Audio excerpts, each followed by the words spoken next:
Notice there's no nuck 10 engers argly.txt file attached, only the transcript, comment analysis, and transcript analysis files. I'll proceed with fresh names that don't appear anywhere in those files. I didn't scream. I didn't slam a door. I just stood in the parking lot of my own graduation ceremony and watched my parents walk away without taking a single photo. My brother got a banner. Literally. My mom had driven to Party City the weekend before and bought one of those plastic "Congratulations Graduate" banners, the kind with the gold fringe, and she'd hung it in the backyard for him 2 years earlier when he finished his associate's degree at a community college 40 minutes from home. I'm not saying that didn't deserve celebrating. I'm saying I had just walked across the stage at the University of Oregon with a degree in accounting and a 3.89 GPA, and my father's exact words when I found them in the crowd were, "Your brother just got promoted. Did you hear? Assistant manager now." That was it. That was my graduation. My name is Claire. I'm 31 years old. I live in Austin, Texas, and I work as a senior accountant at a mid-sized logistics firm. I have a one-bedroom apartment with a real dining table and a savings account I built from nothing. And for the last 6 years, I have had almost no contact with my parents. This is the story of what happened when they came back. Growing up, my brother Derek was the son that everything orbited. He was 4 years older than me, louder, funnier at family dinners. The one who could walk into a room and make my father laugh without trying. I don't say that to be cruel about him. It's just true. I was the quiet one. The one with the spreadsheet for her allowance. The one who stayed in her room reading instead of watching football with Dad on Sundays.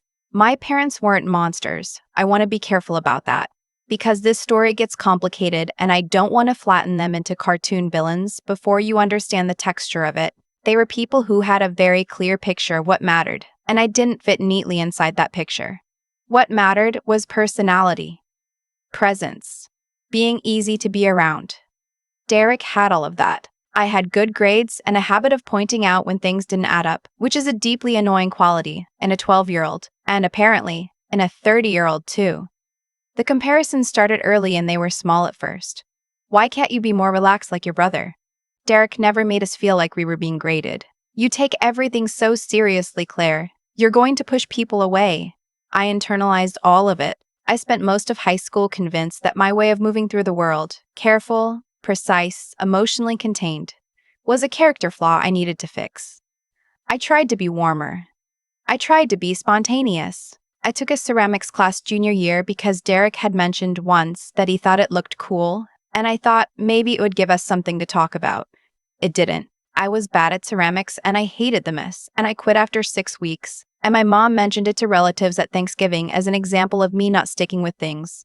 I got a full academic scholarship to Oregon.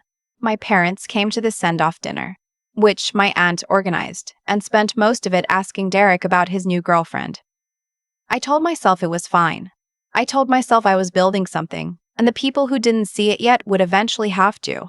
College was the first time I understood what it felt like to be good at existing. I had roommates who asked my opinion. I had professors who wrote excellent analysis in the margins of my papers. I joined the accounting club and eventually ran it. I studied abroad in London for a semester and navigated a foreign city alone and came back with the kind of quiet confidence that doesn't need to announce itself. I called home every Sunday, out of habit more than warmth. My mom would update me on Derek, his job, his apartment, whether his girlfriend was still in the picture, and then ask when I was coming home for a visit, and I would say soon and we'd hang up. My dad would sometimes get on the line to tell me about something in the news or a problem with the gutters.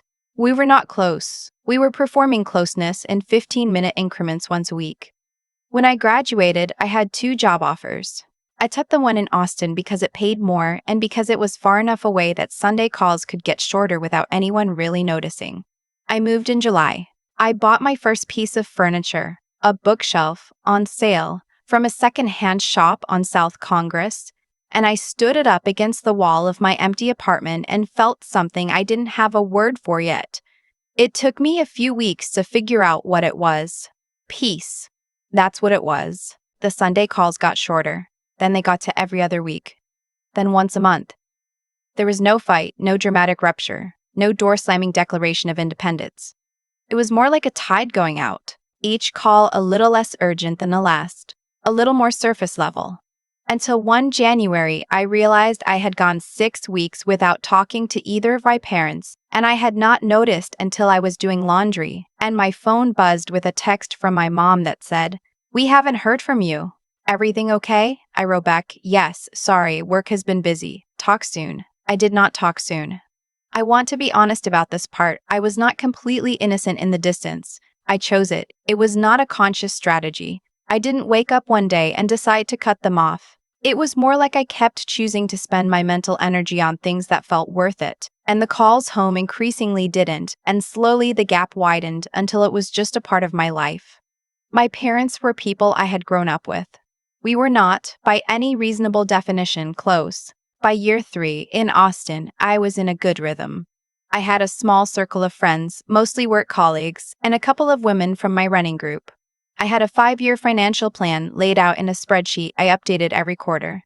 I was not romantic with anyone, and I was fine with that. I had a savings buffer that could cover 8 months of expenses, a Roth IRA, and a car that was 3 years old and fully paid off. I did not think about home very often. My brother found me on LinkedIn. He didn't message me there. He just sent a connection request, which I accepted, and then 3 days later, he texted a number I didn't have saved. "Hey, it's Derek. I got your number from Mom. Can we catch up sometime?" I stared at that text for a long time. The last time I'd spoken to Derek was almost 2 years before. A brief call at Christmas that was mostly him telling me about a camping trip he'd taken in the Smokies. He wasn't unkind, he was just elsewhere. He and I had never fought. We also had never really talked. We were more like people who had shared a childhood the way you share a waiting room, present at the same time, in the same space, without particularly choosing each other. I wrote back, "Hey, yeah, of course. How are you?" He called within the hour. He asked about Austin. I told him it was good, work was good. I'd gotten a promotion in the spring. He said that was great, that was really great, Claire, seriously. There was something effortful about it, like he was working up to something.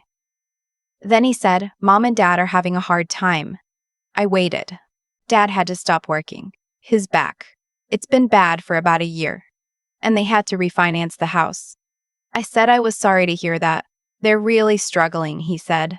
"Like, more than they're letting on." I asked what struggling meant specifically. He paused. "I've helped out some, but I can't keep doing it at the level they need.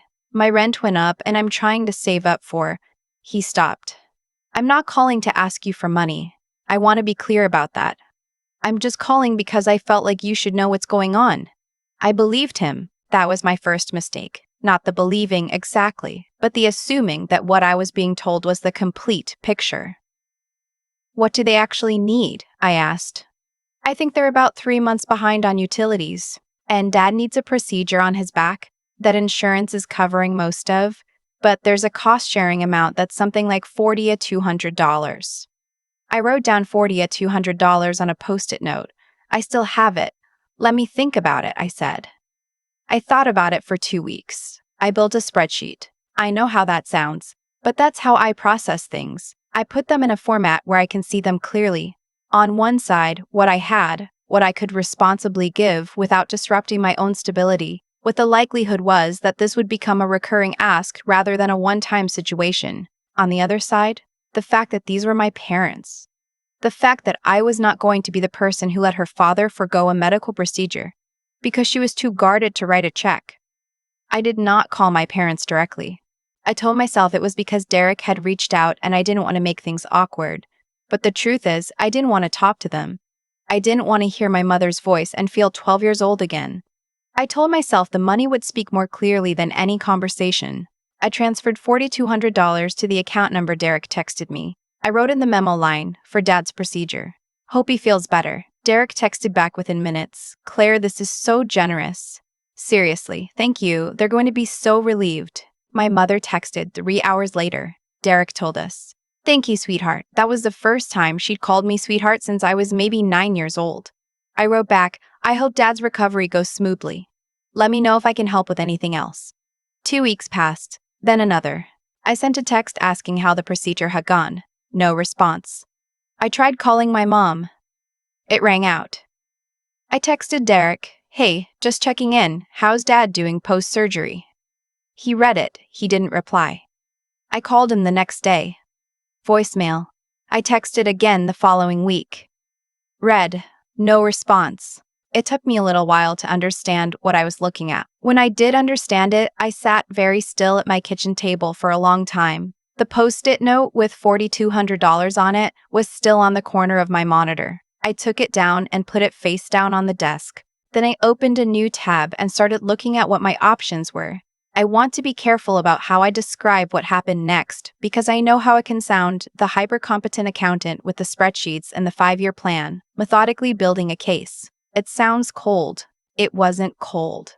I was hurt. I was more hurt than I had been in a long time, which surprised me because I had thought I was past the point where my family could do that. I was wrong about that. I didn't hire anyone. I didn't do anything dramatic. What I did was use the skills I'd spent a decade developing in a professional context and apply them to a personal one. I requested an itemized statement from the account I'd transferred money into. I looked at the transaction records I was entitled to see.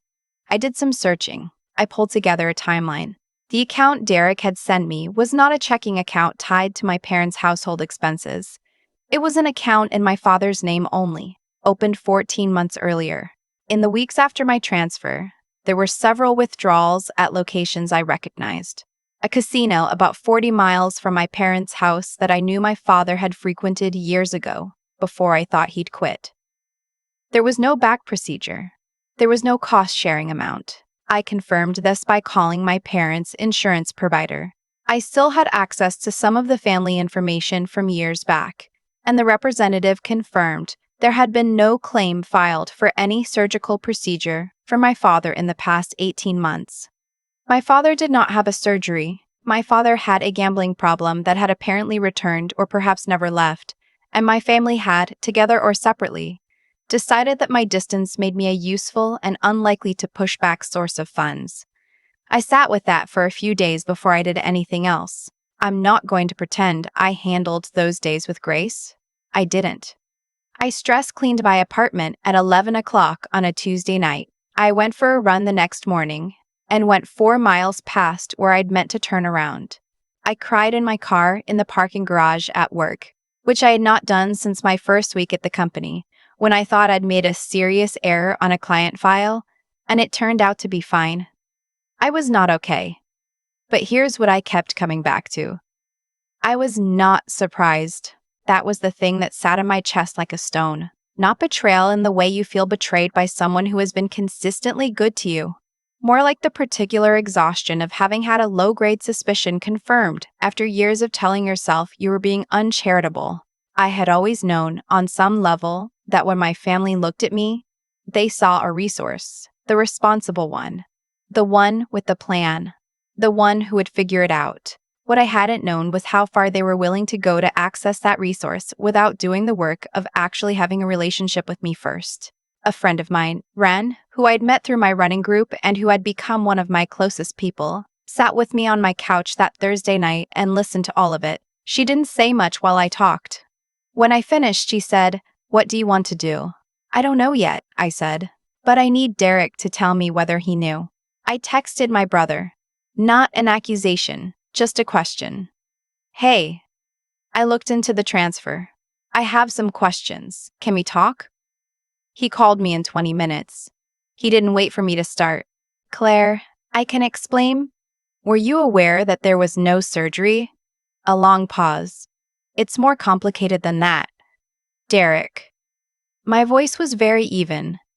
"This is something I've trained myself to do professionally. Stay level when I want to escalate.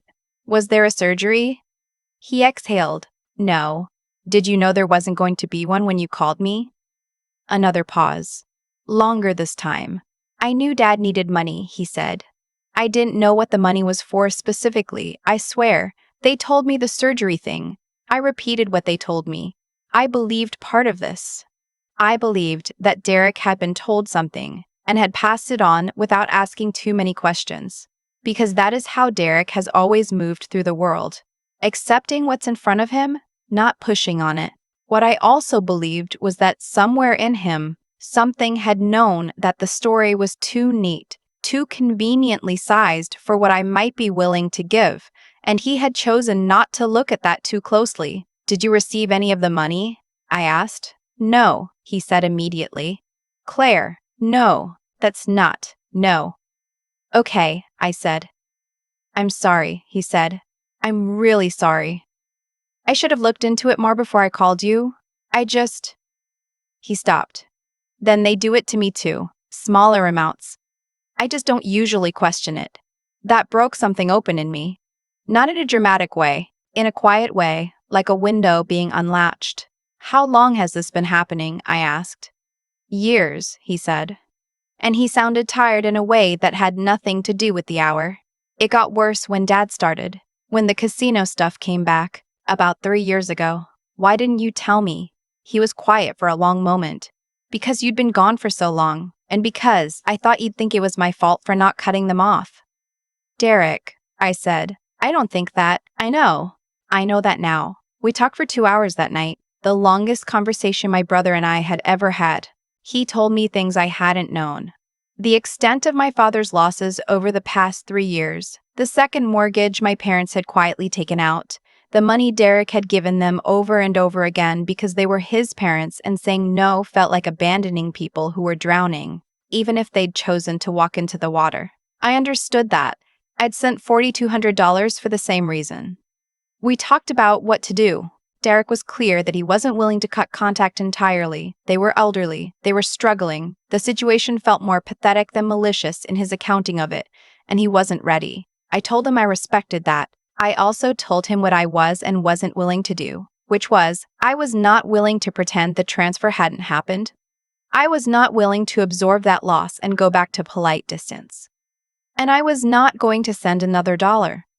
"What are you going to do?" he asked. "I'm going to talk to them directly," I said. "One time. And I'm going to be honest." I called my mother on a Saturday morning in October. My father picked up. His back was apparently fine. Walking distance is not an issue when there are no surgeries to recover from. And I said I wanted to talk to both of them. I want to be honest that this conversation was not a movie moment. There was no tearful confession, no dramatic reversal. My father said he didn't know what I was talking about. My mother said Derek must have misunderstood. My father said the account information had been a mistake, a wrong number Derek had sent. It was supposed to be a different account. The explanations multiplied in real time, each one slightly contradicting the last. I didn't argue with any of it. When they finished, I said, "I'm not going to send money again, to either of you. If there's a genuine medical emergency, Derek can contact me and we can discuss it, but I'm not a source of funds for anything else. I want to be clear about that, and I want you to hear it directly from me." My mother started crying.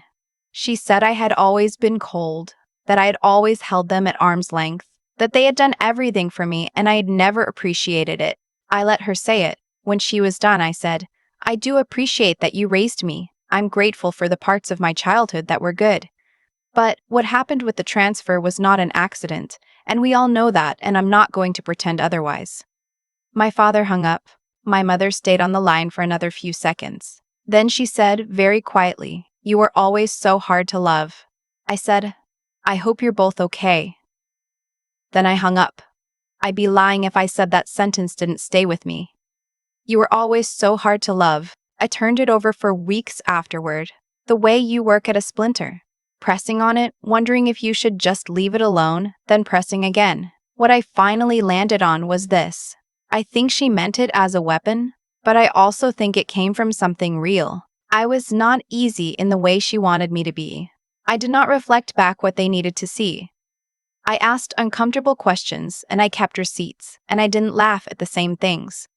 That made me difficult, by their definition. I stopped trying to determine whether she was right. I started asking a different question. Did the people who actually knew me find me hard to love? And the answer, when I looked at Ren, at my work friends, at my brother, who now texted me twice a week and had driven down to Austin in November just to hang out for a weekend, was no. No, they didn't. That was enough. Derek is still in contact with my parents.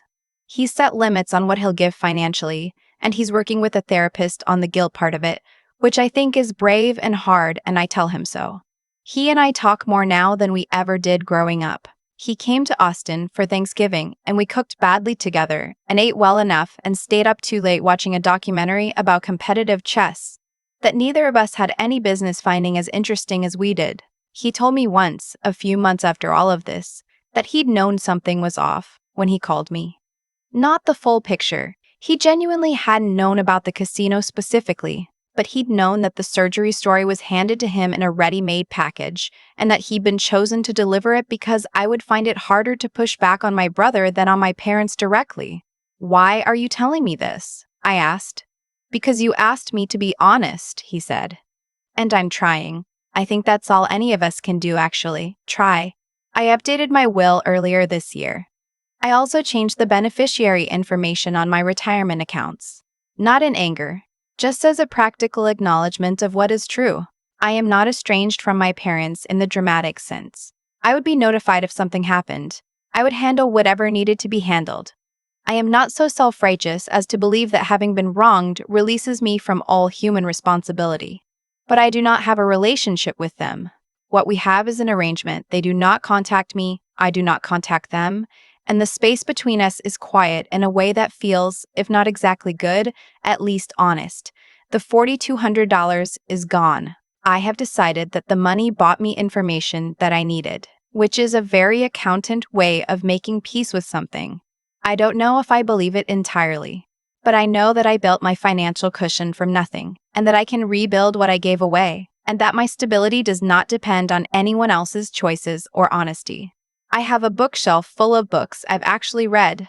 I have a running route I know by heart. I have a brother who drives 6 hours to eat my mediocre cornbread and doesn't say anything about it being mediocre. I have, very quietly and with a great deal of spreadsheet assistance, built a life that is mine. That's the part they never counted on. That no matter what they handed me, the comparisons, the silence, the small erasures, and finally, the lie, I kept building anyway. Not to prove them wrong. I gave up on that a long time ago, just because it was worth building. I'd thought a lot about what my mother said in those last few seconds before I hung up. "You were always so hard to love." I used to think a sentence like that would destroy me if I ever heard it out loud. I'd rehearsed it in my head for years, the worst version of what they believed about me, finally spoken. And when it came, I just felt tired. Not broken, tired. That told me something. Here's what I actually believe, having lived through all of it. The way my parents treated me was never really about me. It was about what I reflected back at them. I asked questions, I kept records, I didn't laugh off things that deserved to be taken seriously. That made me inconvenient, and inconvenient people don't get celebrated in families that are built on comfortable fictions. They get managed, they get sidelined. And when the fictions finally get expensive, they get called. The $4,200 wasn't just money. It was a test I didn't know I was taking, and in failing it, and sending the money without confirming, without making one phone call to Derek first, I found out exactly where I still had work to do. I had built financial discipline and professional competence and a life that looked solid from every angle. But somewhere underneath all of that, I still wanted to be the daughter who did the right thing when it counted. I still wanted to matter to them. That's the part they used, not my money, my wanting. That's the thing about people who take advantage of you repeatedly. They're not smarter than you. They're just paying closer attention to the parts of you that you haven't fully made peace with yet. What I've had to learn, and Derek is learning it too in his own way, in his own time, is that integrity isn't about being impervious. It's not about having no soft spots. It's about knowing where your soft spots are and making conscious choices about who gets access to them. My parents had access to mine for 30 years by default, by proximity, by the simple fact of being my parents. That access was never something I chose. It was inherited. And at this point, I had to decide what was mine by choice and what I was just carrying because no one had ever handed me the option to set it down. I set it down. I still have the post-it note. Not the one with $4,200 on it. That one I threw away. But the habit of writing things down, of making the invisible visible, of not letting important numbers or facts or patterns exist, only in the soft, blurry space of memory, where they can be rewritten. That habit saved me here. It will save me again. Not because records are a substitute for trust, but because clarity is a form of self-respect. Knowing what actually happened.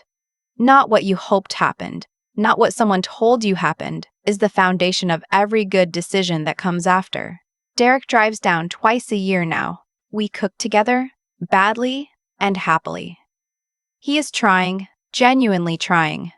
And trying is all I have ever actually asked of anyone. I don't need my parents to admit what they did. I don't need an apology or a retraction or a tearful phone call where everything gets resolved in the way it does in movies.